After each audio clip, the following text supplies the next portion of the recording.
Thank you very much to you, Rector and Vice Chancellor of the University of Stellenbosch, Professor Russell Botman, for your warm words of welcome. To the Mphetha family and the Mphetha Foundation, the Deputy Mayor of Stellenbosch,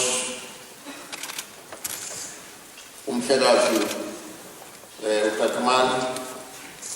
and Jonker, Mphetha. I'm deeply honored to address the inaugural Oscar and Rose Mphetha Memorial Lecture under the auspices of the Oscar Mphetha Foundation and Stellenbosch University. In this regard, I would like to thank the Mphetha family for establishing the Oscar Mphetha Foundation, because it beholds those of us left behind who are inheritors of their inspiring vision to uphold their ideals. The ideals for which Oscar and Rose Mphetha dedicated the rest of their adult lives are the reason we are gathered here today, lest we lose our parents and in so doing betray our heritage. As Professor Kgalema put it, quote, "The future is embedded in the present as the present bears imprints of the past," close quote. Indeed, the present historical experience in our country was forged out of the past struggles by men and women such as Oscar and Rose Mphetha, men and women whose vision transcended the limitations of their times. The university's support for the Oscar and Rose Mphetha Foundation's efforts to keep alive the memory of these exemplary visionaries emphatically bears this belief out. As well, I would be remiss not to express gratitude to the Stellenbosch University for the efforts it has been making over the years to transform itself in keeping with the post-1994 democratic ethos, so that it remains a relevant 21st century African university, meaningfully engaged with the process of post-apartheid social change. And I think the choir is an eloquent example of what I'm referring to.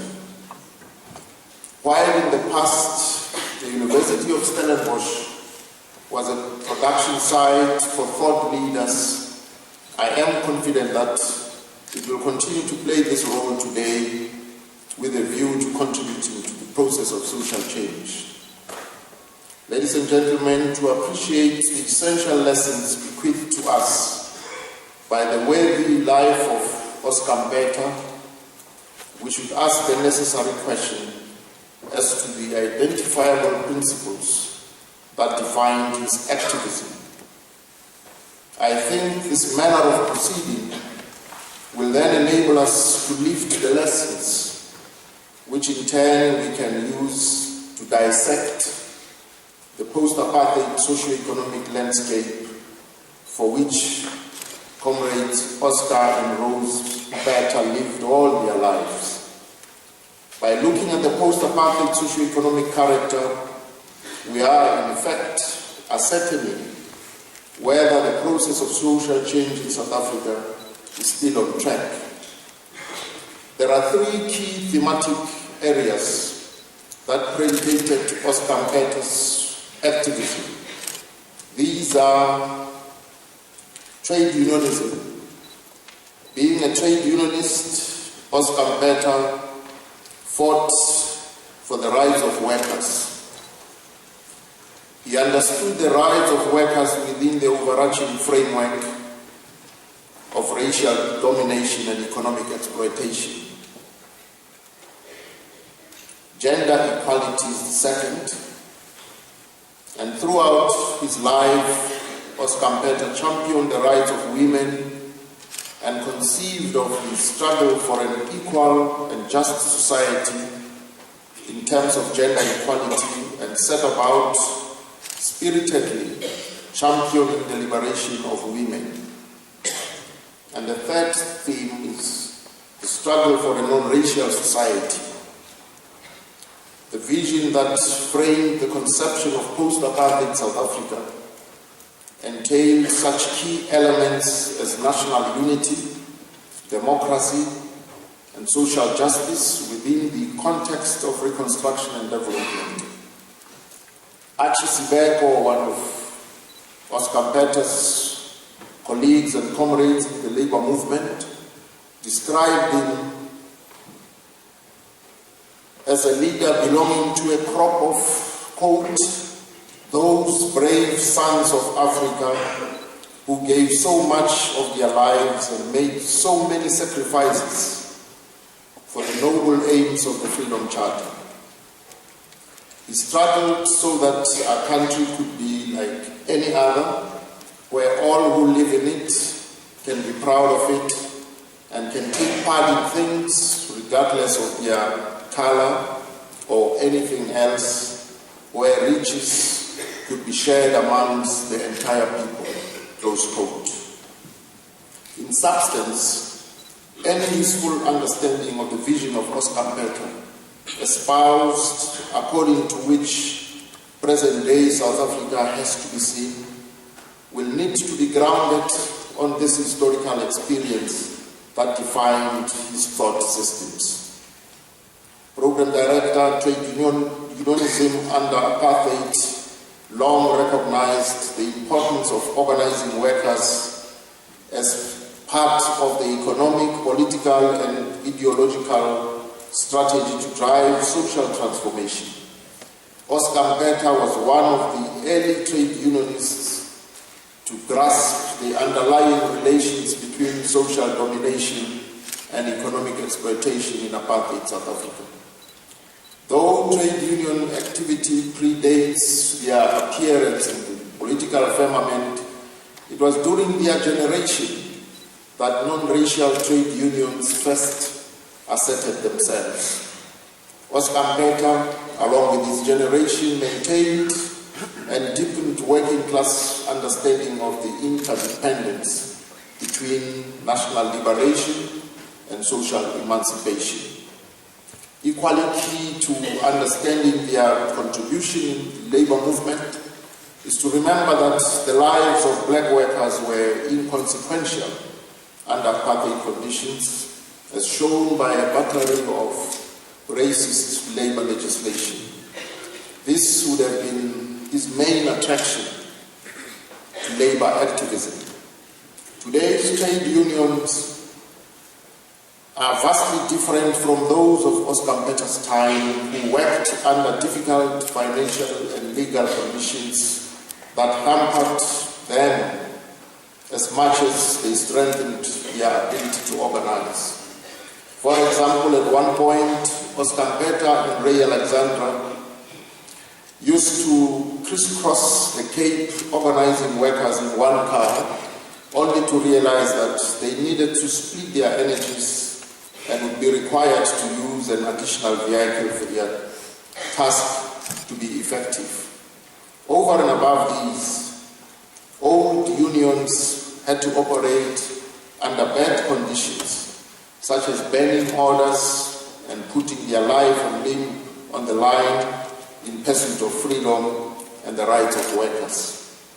Today, unions are becoming more and more excluding to others and polarized, with some representatives vacillating between management responsibilities and representation, leading in some cases to political expediency and opportunism. Thus, the critical question that we have to come to terms with in dealing with problems that confront the labor sector is how we can bring workers and their representatives closer together. We must, however, also seek new ways of educating workers to understand their conditions better. The example of the German trade unions is demonstrative of the type of systems we must explore in order to educate trade unions to be more equipped than their employers about economic conditions and research that can help them determine their wage demands based on relevant knowledge. The other seminal point to note is that in post-apartheid South Africa, black workers continue to be exploited as workers, as is the case in any other country where labor and capital have to interact. However, the dimension of racial exploitation is no longer obtaining. In other words, whereas under apartheid they were exploited as black workers, today their exploitation is shared of racial caste. Further, since by nature trade unionism is reformist, there can be no end in sight to the struggles of workers.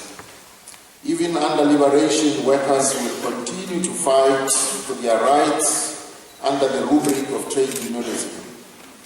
Ladies and gentlemen, are there changes to gender conditions in South Africa, especially with regard to African women, since 1994?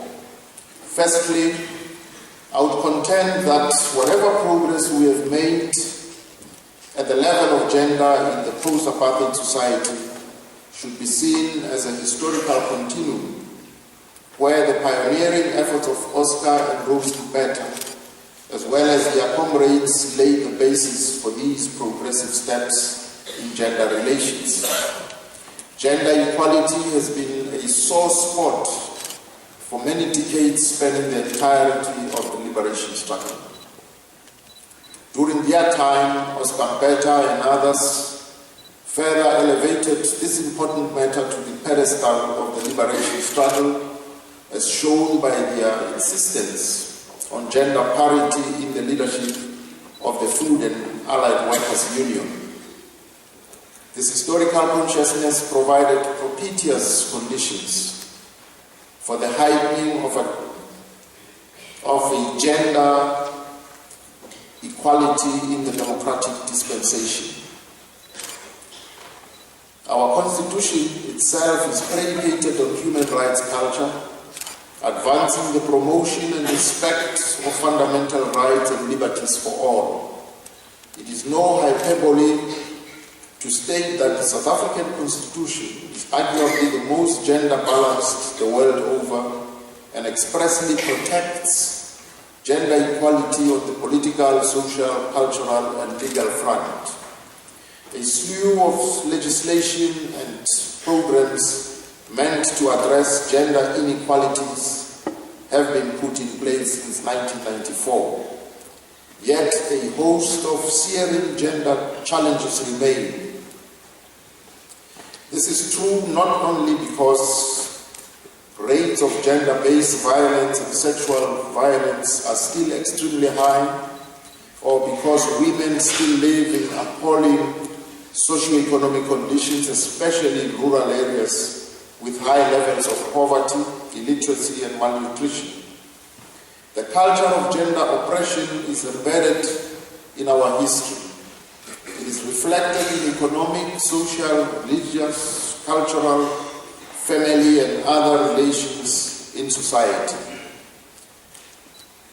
This is a transgenerational consciousness that must be exterminated from societal systems of thought, even as society is re-socialized into renewed, non-sexist mode of consciousness that puts humanity, qua humanity, at the center of existence. Ladies and gentlemen, in terms of the principle of non-racialism, how has South Africa fared in the 18 years of democratic dispensation? Any attempt to respond to this hypothetical scenario would first need a grasp of the political utility of race in the history of our country, which has shaped the nature of current socio-economic legacy. This is indeed no small matter, given that race is the fulcrum on which has revolved the history of South Africa over centuries. Race has been at the core of the colonial social system and its apartheid derivative, determining the nature of social relations, economic ownership, and political power. A facile look at the South African post-apartheid social landscape that passes in silence over the historical roots of our societal makeup risks rendering itself ahistorical.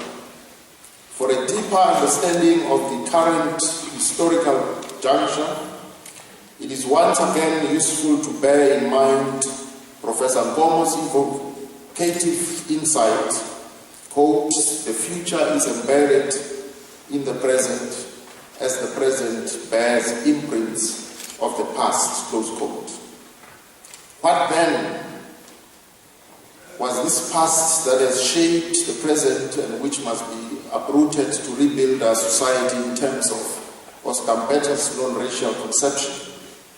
First, we need to understand that the making of the colonial apartheid state was grounded on a legitimizing ideology intended to justify the underlying racial inequalities. In its historically given completeness, the apartheid state was racially conceptualized in the administrative structures of governance, including the totality of its social, political, and ideological dynamics. The legitimizing ideology used state and social institutions to socialize a targeted section of the South African population into a systematic consciousness of racial superiority. In essence, racial supremacy was the ideological superstructure which lent justification to the economic system whose distributive regime was racially unjust. In a dialectical interaction, the racially skewed socio-economic patterns of ownership, in other words, property relations, further conditioned societal thought in a self-reinforcing and self-perpetuating fashion. To quote Michael McDonald, the word racialism insinuates race as a defining human attribute, a central axis of human society and political organization, a fulcrum of political representation and participation, close quote. This was the socio-economic and political character of South African society that the democratic government inherited in 1994. It is advisable not to forget this chapter of our history, which has incubated the present in all its manifestations. Located in this historical awareness, we should be able to recognize that the past we inherit, the future we create. This understanding set the tone to the approach that had to be espoused in moving forward. We have to pursue the process of social change to prevent the all too often fate of the post-colonial polity, where freedom is hollowed out of its economic content, where form takes precedence over content. At the same time, the activity of changing the face of our society for the better has to give forth deeper national unity, strengthened democracy, non-racialism, non-sexism, and social justice. This is our strategic objective as a nation united in diversity. Central to this strategic objective of unity in diversity is the need to change the material conditions of our people to address the basic needs of South Africans, including jobs, sanitation, education, and so on. To compound matters, all these tasks have to be carried out in a global environment fixated on a mono-thematic agenda which is not always conducive to the implementation of national policies for economic prosperity and social transformation. Program Director, the democratic state inherited anomalous socio-economic conditions when it assumed power, racially defined inequalities. Consequently, this legacy throws up imperatives that must necessarily determine the shape and form of state intervention aimed at undoing the consequences of our past. At the same time, the democratic state is objectively interested in a stable democracy and cannot avoid the responsibility to ensure the establishment of a social order concerned with the genuine interests of the people as a whole, regardless of the racial, national, gender, and class differentiation. In addition, striving to bring about a truly non-racial society, denuded of past inequalities, means being prepared to elaborate policies to meet the strategic objective. However, it is inevitable, given our history, that these policies will be the apple of discord in post-apartheid society as a result of different conceptions of redress that various social actors bring to bear on the understanding of social transformation. These policies include affirmative action and black economic empowerment, among a plethora of transformation policies brought to the fore by the ruling party. Indeed, the process of effecting all the necessary and desirable changes is not a smooth and linear one. It is difficult and stupendously complex. In the increasingly globalizing world exacerbated by the recent global economic crisis, it is understandable that social perceptions of injustice and feelings of marginalization could issue forth in the face of attempts to address the accumulated historical disabilities wilting the majority of our population. The insidious public discourse that refuses to accept that apartheid was harmful to the developmental needs of the majority of South Africans, and that, as such, government shoulders the responsibility to continue to address their challenges, does not make matters easier. In this connection, the structural devastation of value education on modern-day South Africa is the case in point. I would argue that it is the moral duty of those with the means of articulation to sensitize society to the historical obligation to deal honestly with our history. Our collective wisdom should help us avoid social consequences that say you are damned if you do, and you are damned if you don't,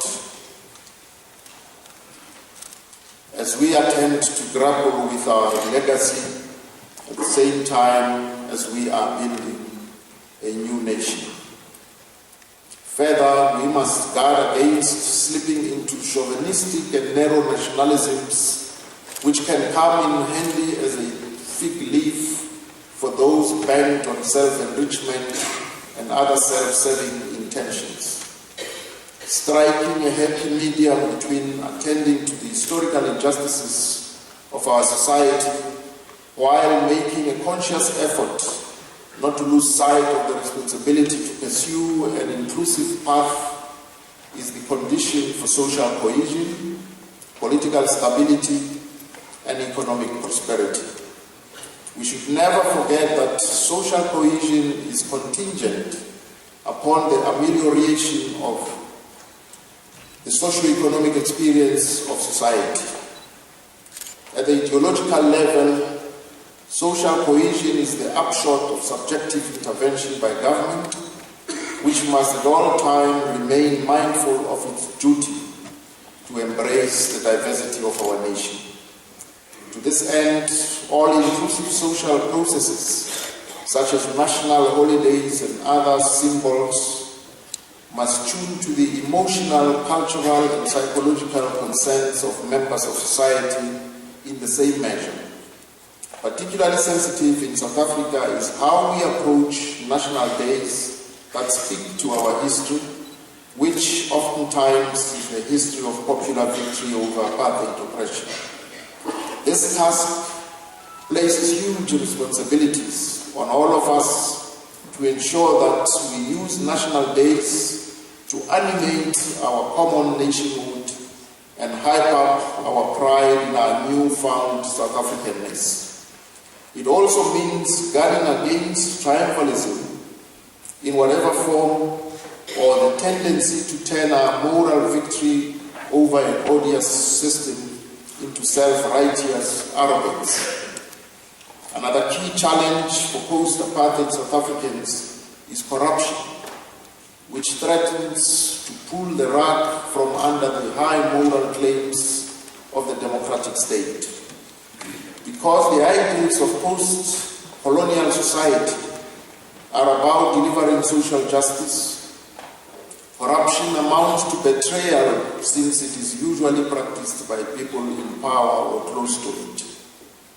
To succeed in this area, the democratic state can learn from other mature democracies elsewhere.